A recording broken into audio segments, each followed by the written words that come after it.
मनासा के गांव मोकड़ी में बिजली विभाग की लापरवाही से सिंचाई करते समय करंट लगने से किसान धन सिंह राजपूत निवासी मोकड़ी की मौत हो गई।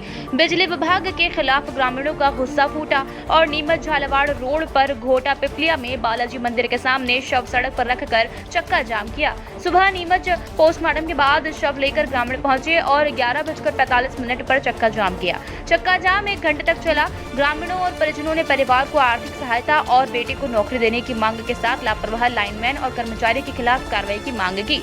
चक्का जाम की खबर लगते ही एसडीएम किरण आंजना पहुंची और परिजनों और ग्रामीणों से बात की।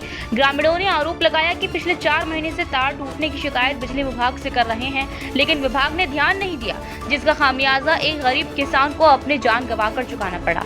ग्रामीणों ने कहा कि मृतक किसान दिव्यांग था, उसकी पत्नी और बेटा भी दिव्यांग है। ग्रामीणों ने बताया 2 किसान जो बचाने गए थे उन्हें भी करंट लगा है। विभाग की लापरवाही से बड़ा हादसा हो सकता था, इसलिए कार्रवाई होना चाहिए। जगह जगह तार डैमेज हो रहे हैं, लेकिन विभाग सुनवाई नहीं कर रहा है। एसडीएम आंजना परिजनों को आश्वासन दिया कि पीड़ित परिवार के 4 लाख की आर्थिक सहायता बिजली कंपनी और संबल योजना में दी जाएगी। साथ ही परिवार के एक सदस्य को आउटसोर्स के रूप में बिजली विभाग में नौकरी देंगे। इसके बाद ग्रामीणों ने चक्का जाम समाप्त किया।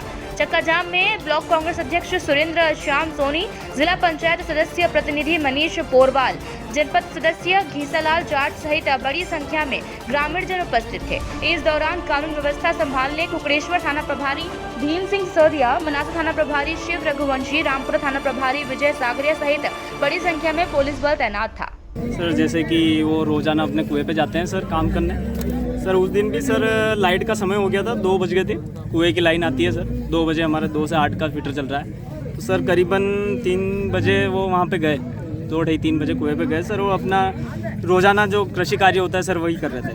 तो सर कृषि कार्य करते करते सर उन्होंने जो अफीम के पास जाली लगा रखी थी सर, जो अफीम के पास जाली लगा रखी थी तो सर ऊपर जो उनके लाइन निकल रही है सर, कुएं की लाइन सर, लाइट की सर, उसी टाइम पे लाइट चालू थी सर। और विद्युत विभाग की लापरवाही के कारण सर वो पूरे वायर में सर, पूरी लाइन में जॉइंट ही जॉइंट है सर। पूरा वायर एक पूरा नहीं सर, कम से कम 10 जॉइंट है उसमें।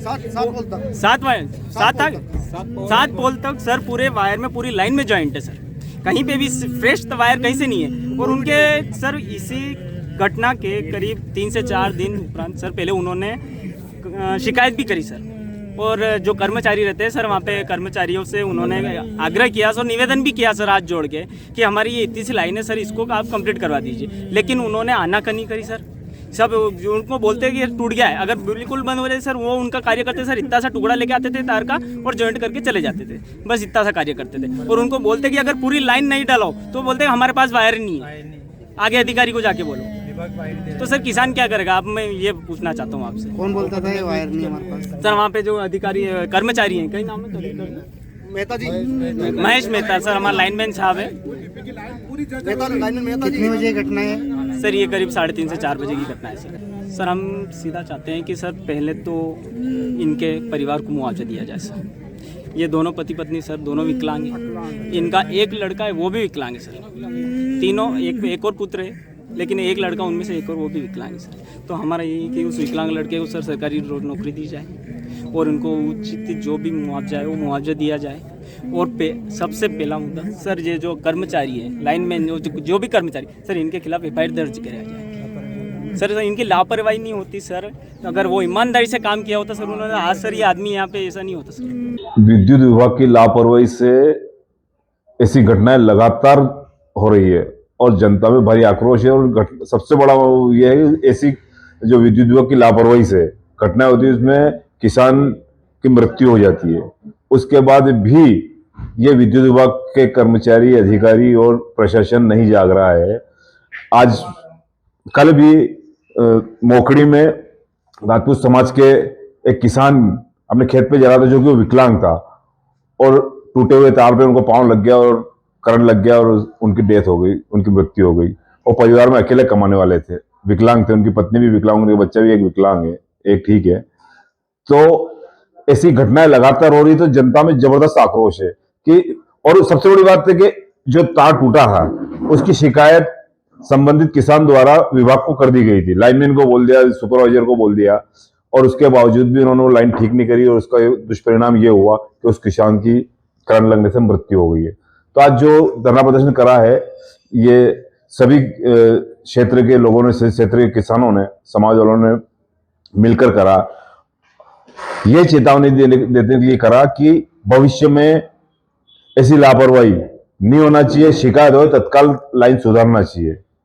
अगर विद्युत विभाग के कर्मचारी, अधिकारी, प्रशासन अगर नहीं सुधरे तो अभी तो हमने चक्का जाम करा है, फिर हम सभी कांग्रेस जन मिलकर बड़ा आंदोलन करेंगे इनके खिलाफ ताकि ऐसी दुर्घटना नहीं हो। किस आश्वासन पर चक्का जाम करा? एसडीएम मैडम और एमपीपी के अधिकारी आ गए थे, उन्होंने आश्वासन दिया है कि इनको 4 लाख की आर्थिक सहायता दी जाएगी और परिवार के एक सदस्य को आउटसोर्स एमपीपी में नौकरी दी जाएगी और संबंधित लाइनमैन हैं उनके खिलाफ कार्रवाई की जाएगी, उसको तत्काल हटा के उसके खिलाफ विभागीय जांच करेंगे। कल शाम को सूचना प्राप्त हुई थी कि मोकड़ी में धन सिंह जी जो हैं उनकी बिजली विभाग के करंट गिरने से मृत्यु हो गई थी। उसमें आज जो परिजन उनके चक्का जाम करने बैठे थे, उनमें एक परिवार के व्यक्ति जो ग्रेजुएट हैं उनको आउटसोर्स के माध्यम से एक नौकरी उपलब्ध कराई जाएगी। साथ में जो बिजली विभाग द्वारा 4 लाख का मुआवजा दिया जाता है उसको भी प्रोसेस में लिया जा रहा है। और जो विद्युत के जो करंट है वो सेफ्टी पर्पज़ से एक बार उनकी जांच कराई जाएगी, बल्कि इसी नहीं और भी अन्य गांव में भी विद्युत के जो तार है उनकी जांच कराई जाएगी ताकि आगामी ऐसी कोई घटना हमारे यहाँ नहीं हो। मैडम कब तक आर्थिक सहायता मिल जाएगी? आर्थिक सहायता बिजली विभाग से जो है वो प्रोसेस होने में टाइम लगती है, क्योंकि इन लोगों का संबल भी है, तो जिससे यथासंभव पहले मिल पाएगा उसमें पहले हम लोग प्रक्रिया शुरू। लाइनमैन पर आरोप लगा रहे हैं कि उसकी लापरवाही से उसके खिलाफ कुछ कार्रवाई? उसकी जांच की जाएगी, विभागीय जांच करके फिर उस पर विधिवत जो कार्रवाई होनी वो होगी। संबल का पैसा अलग मिलेगा और नहीं, अगर व्यक्ति अगर एक जगह से लाभ लेता है तो उसकी दूसरी जगह लाभ नहीं मिलेगा, तो दोनों में से जहाँ पहले मिल पाएगा उससे उसमें प्रोसेस करेंगे।